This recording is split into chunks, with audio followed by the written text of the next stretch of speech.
మీ ఇలవేలుపు ఆ వేణుమాధవుని ఆజ్ఞానుసారం నిర్ణయించబడిన ముహూర్తం చాలా అమూల్యమైనది.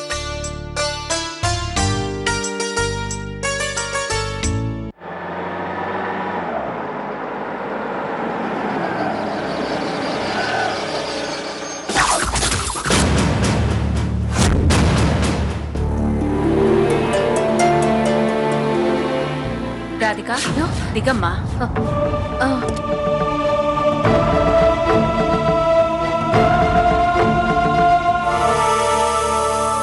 రాధిక రామ్మా.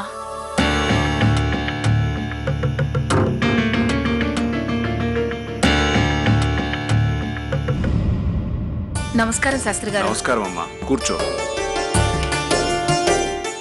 కూర్చో.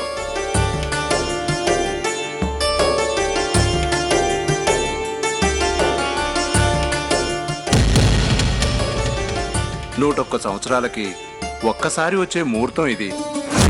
మీ వంశాచారం ప్రకారం శాంతి ముహూర్తానికి ముందు గర్భాధాన వ్రతం రోజు ఆ 7 వారాల నగలు రాధికమ్మ స్వీకరిస్తే వ్రతం పరిపూర్ణం అవుతుంది. పూర్వీకుల ఆశీర్వాదం కూడా దక్కుతుంది. అక్కడే నిలబడ్డావే అమ్మా, రామా లోపలికి. ఒరే మాధవ, నీ రాధికొచ్చిందిరా.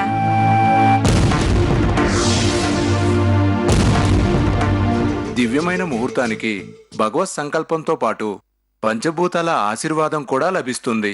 కాబట్టే ఎక్కడో ద్వారకా నగరం నుంచి పవిత్ర జలాన్ని తీసుకొచ్చి రాజగురువు ఈ ముహూర్తాన్ని నిర్ణయించారు. శుభం జరుగునుగాక. సురేంద్రవర్మ పెళ్లి వేడుకలంతా ఘనంగా ఇప్పుడు జరిపించబోతున్నాం. మాధవ్ రాధికల జంటకు నా అదిష్టే తగిలేలా ఉంది. 7 వారాల నగలు ఆవిడకి అందజేసి గర్భాధాన వ్రతం జరిపిస్తే ఏ దిష్టి ముహూర్త బలాన్ని తగ్గించలేవు. రాధిక, రాత్రి ఈ మాధవ్ అసలు నీకు గుర్తురాలేదా? నాకు అసలు నిద్రే పట్టలేదు తెలుసా. ఒట్టు వంశాంకరాన్ని అందించే ఇంటి కోడలు రాధిక్కి 7 వారాల నగలేమిటి, ఏమడిగినా ఇచ్చేస్తాం.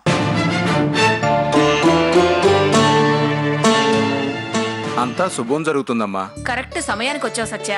ఏంటత్తయ్యా? నేను ఒక్కదాన్నే అన్ని పనులు చూసుకోలేకపోతున్నాను. నువ్వొచ్చావు, నాకు కాస్త భారం తగ్గింది. రాధిక శుభకార్యానికి ఏం చేయాలో అన్నీ నేను చూసుకుంటానత్తయ్యా.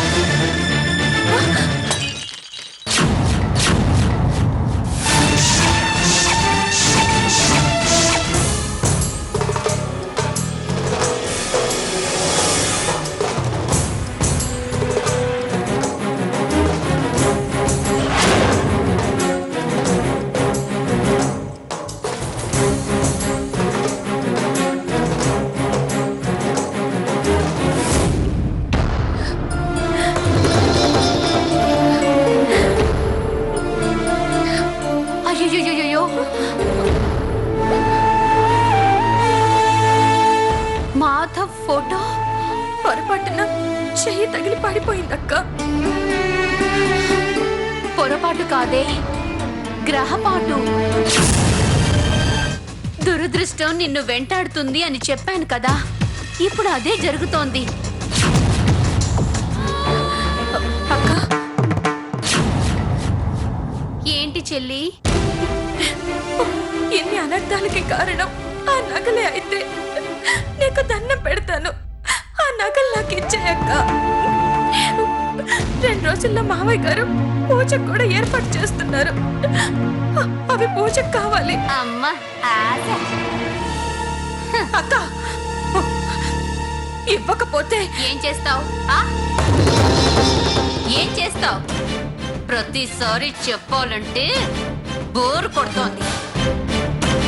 ఈ రోజుకి నాకు ఆనందం చాలు. ఫ్రెష్ గా మళ్ళీ కలుసుకుందాం. బాయ్.